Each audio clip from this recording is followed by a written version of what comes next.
विभिन्न स्थान रे भांग और मद जबत जारी रही। खोर्धा बालुगा अबकारी विभाग पक्षर घन घन चढ़ाऊ रे निशा बेपारी मानू घारी भय।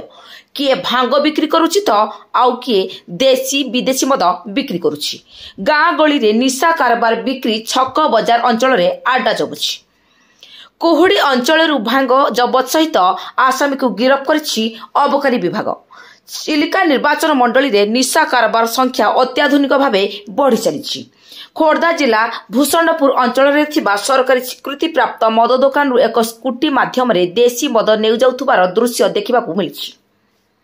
विगत जनवरी मास 12 तारिख रे चंडेश्वर ग्राम पंचायत रे होइतिला मद विरोध आंदोलन करिबा पई महिला माने एकाठी होइतिले, ता सत्ते बंद होई परला नहीं। खोर्धा और बालुगा अबकारी विभाग पक्षर आगामी दिन में जोरजार विभिन्न स्थान में चढ़ाऊ जारी रहा सहित मद माफिया कड़ा कार्यानुष्ठान ग्रहण करागले अंचल मद बिक्री रोक लगे बोली आशा करा जाउछि।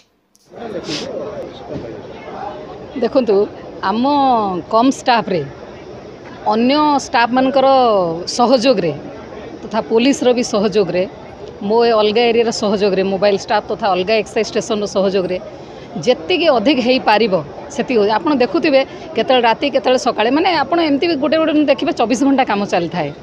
तेणु याठू आउ करिया कहले आउ किछि स्टाफ देबे बहुत जल्दी गवर्नमेंट देबे। आम प्रोसीजर चलिबो बहुत जल्दी गवर्नमेंट देबे तापर देला पर आहुरी हबो।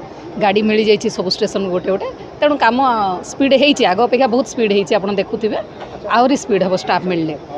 हाँ हाँ यही मैटर मते गुड़ाए टाइम रे मिली खबर जे जो जो जगह होउछि जेतेले मते पब्लिक देइचंती फोन करिचंती पिटिशन देइचंती किंबा मोर निज ऑफिसर भी जाइकरी सेठी सब केस करचंती। आपण माने जानि ही थिबे।